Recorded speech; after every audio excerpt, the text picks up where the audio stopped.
Oh, hey everyone. This is Brian at F Studios, and I guess this is going to be another edition of Inside the Studio.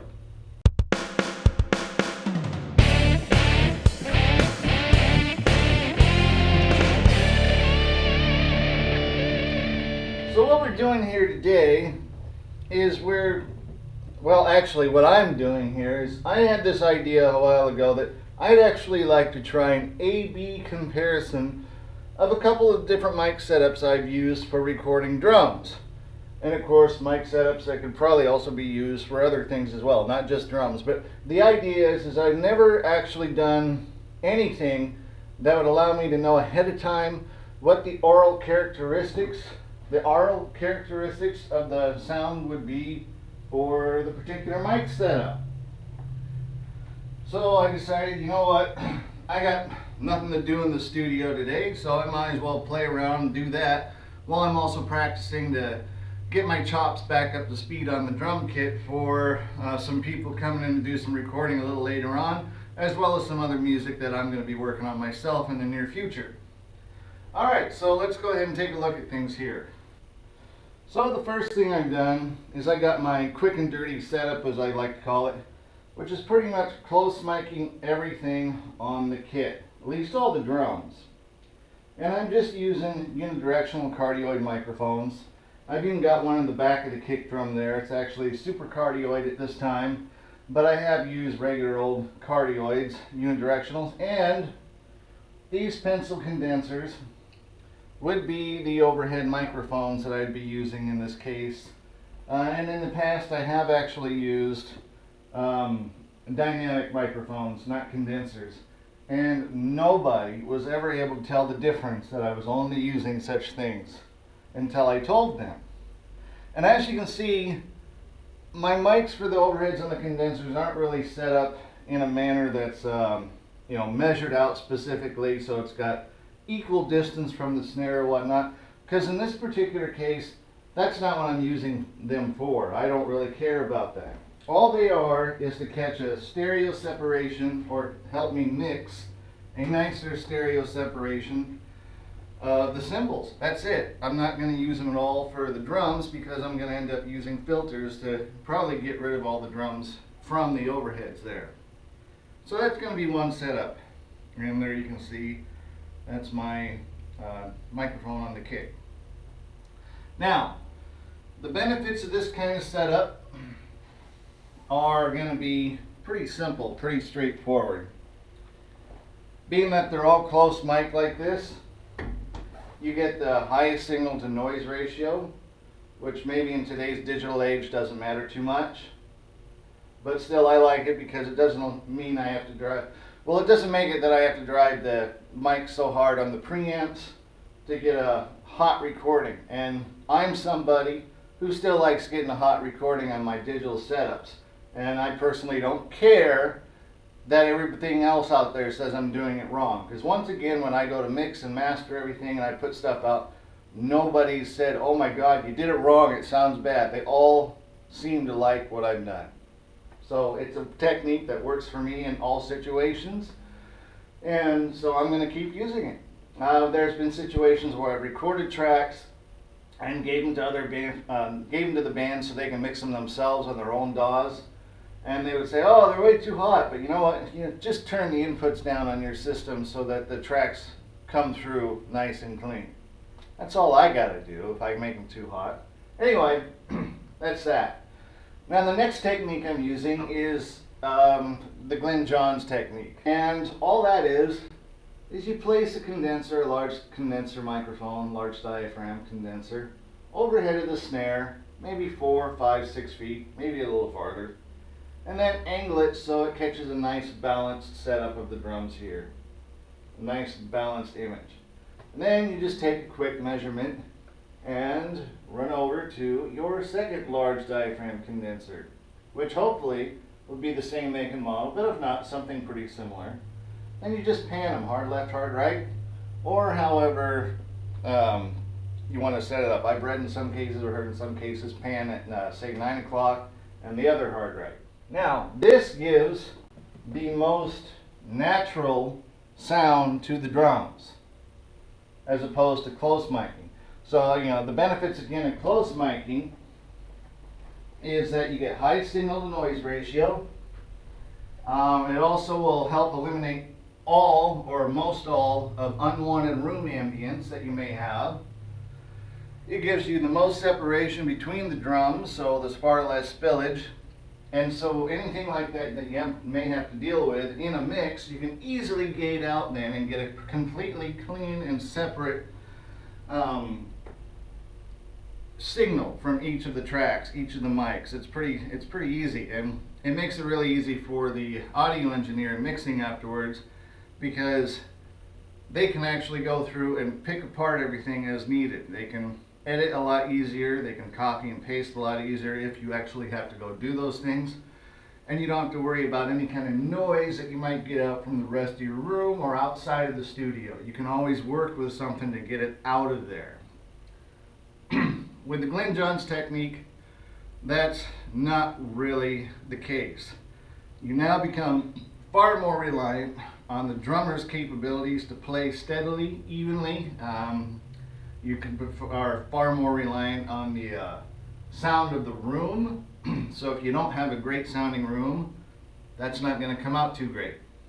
Now, another couple things about the Glyn Johns technique is that, well, honestly, I don't know if it's really his technique or he's the one who just got associated with it because he made it really popular. But he would also place a kick mic up to close to the kick drum and a mic close to the snare. And he would put the one on the kick so he'd have more control over the boomy punchiness of the kick, as opposed to what you might get from just a couple overheads like that. And then he always printed the snare mic whether or not he used it or not. Because depending upon the drummer and the type of the room, the type of the music, he may need it, he may not. So it was just there for just in case. But just the two overheads alone, if you got a couple of nice mics, those could be a really good setup for just a demo recording maybe, or like, let's say you're doing something more along the lines of jazz, or you know, some a little quieter session blues music or whatnot. So those would work out pretty great. Let's see, there's one other thing that I want to try to play with. I've never done it before. I just want to see what kind of effect it's going to have, but I'm not really thinking it's going to give me too much of an issue or too much of a great sound or great acoustics pickup out of it. I'm going to try this setup here. And what I've got, this is a dynamic microphone pointed at the drums, maybe just a few feet away from them, with a ribbon mic, a bidirectional ribbon mic. What I'm going to do is set this up so it actually records in a mid-side matrix. So with this setup, I'm going to get a stereo sound, but it's more so going to be picking up room ambience in stereo than the drums themselves. But at least that's what I think. I've never listened to it before, so we're going to try it out and see just what it does. I personally don't have a lot of faith in it in this kind of a situation. Perhaps if I had a whole band playing here, like a jazz ensemble, like I said, and they're all separated out in the room, then it might actually work. You'd actually hear more separation between all the band members, their gear and whatnot. But I think on the drums it's going to maintain a pretty mono sound. But we'll find out. Alright? So just another quick little thing about the Glyn Johns technique. When measuring out the microphones, you don't have to be very precise. All you really have to do is just make a quick, simple measurement. So you're going to be loaded up with mic cords, so why not use them? Just take the cord, go from the center of your snare, measure up, it's about the length there, come over to the other mic, and you're about the right length there. That's all there is to it. That'll make sure that they stay real close, if not perfectly in phase. And then from that point, if you have the capabilities on your mixer, you can adjust phase and whatnot and just try to perfect the phase sync between left and right mics. And then if you're using the close mics, I ran into that issue a bit earlier when I was recording another group with this technique. I actually found out placing the kick and the snare mic out of phase, or reversing the phase with what the two overheads were, gave the drums a much bigger, beefier, boomier sound, more powerful sounding, yet I didn't have to turn the volume up. So they still didn't push my main bus on the mixer past headroom limitations, and it sounded a lot more powerful. So anyway, what I'm going to do is I'm going to record all these microphones onto my recording system here on the AW4416. I'm just going to play a few beats of something stupid. It's nothing catchy, nothing simple. It's just I want to try to get a good image of the whole drum kit. Snare, all the toms, the kick, the hi-hat, close, open, all the cymbals, crashing and running on the rides, and just play with it from there. At that point, what I'll do is that I'll put the video up and I'll start editing the process, and what you'll see is you'll see me play that rhythm, and then you'll just hear it through a certain microphone setup. And I'll try to highlight on the video which mics are all being used, and then you'll see the video repeat with a different mic setup, and so forth until we go through, what the different combinations are going to sound like. All right, so let's go ahead and get that started.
Well, I think right now what I'll do is I'm just going to start playing around the kit for a little bit.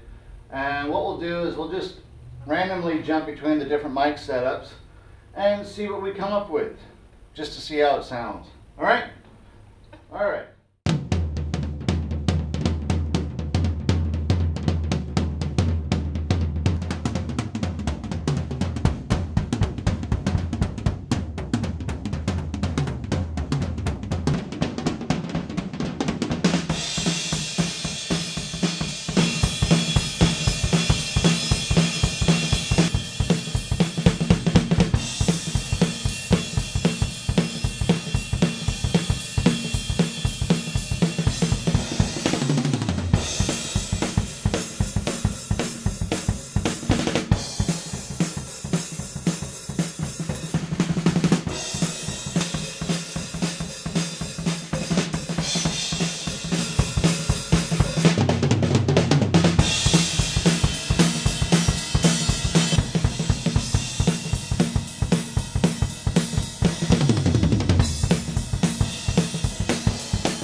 Well, all right. So I did an A, B, C, D, and E comparison of different microphone setups. We did close miking. We did the Glyn Johns. We did just overheads of the Glyn Johns setup. We did a mid-side processing setup. And we did close mic with the mid-side processing setup in together just to see how it worked. Actually, I was a bit surprised with how the mid-side processing system came through.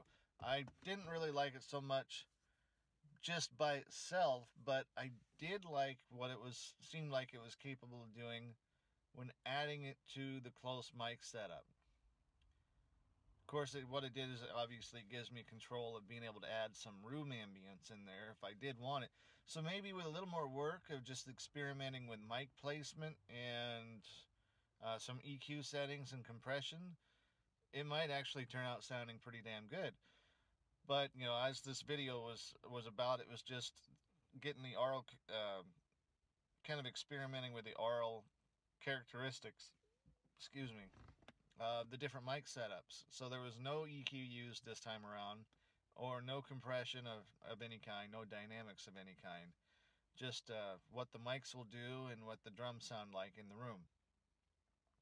Now, obviously, different mics are going to give different results, but the basic idea is going to be the same, such as if you close mic something, you're going to get more low end into your signal than you would when you start pulling away, which will become more mid-rangey. You get more ambience through it, and you get more of those higher mid overtones from probably anything you record that way.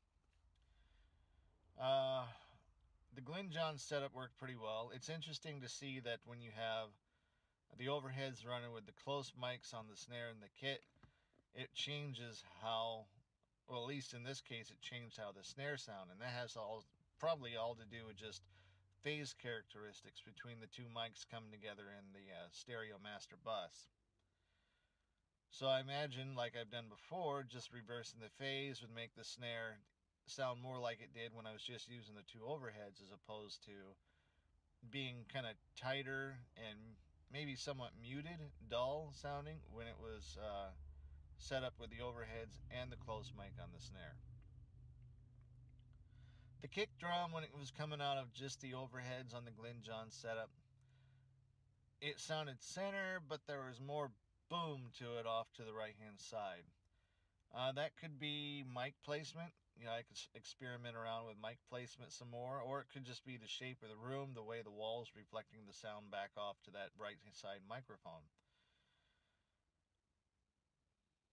That's one of the reasons why I think that the room itself becomes more and more important when you start using techniques like the Glyn Johns technique or whatnot. Anything that is going to incorporate the acoustics of the room itself into the recording. Overall, you know, I still like how the close mic setup sounds. I like the control I get over it. I like how it pretty much eliminates all the other ambience around the room. And I've used it a lot, so I'm familiar with it, and I'm able to do a lot with it. But the other two techniques, or the other three techniques, they might actually come in pretty handy. I have used the Glyn Johns system before, and it works pretty easy. I just don't like that I can't get as much separation out of the cymbals and the toms as I do with a close mic setup. But I might actually start playing around with doing mid-side processing along with close miking of the drum kit in the room when I'm in there recording, or have another group in there recording, just to have something to play with. It only add an extra couple tracks, and then I can just process it by sending it out from some auxiliaries back into the input section of the mixer board. So anyway, I hope you guys enjoyed watching this and maybe learned something like I did, and we'll see you again in the future.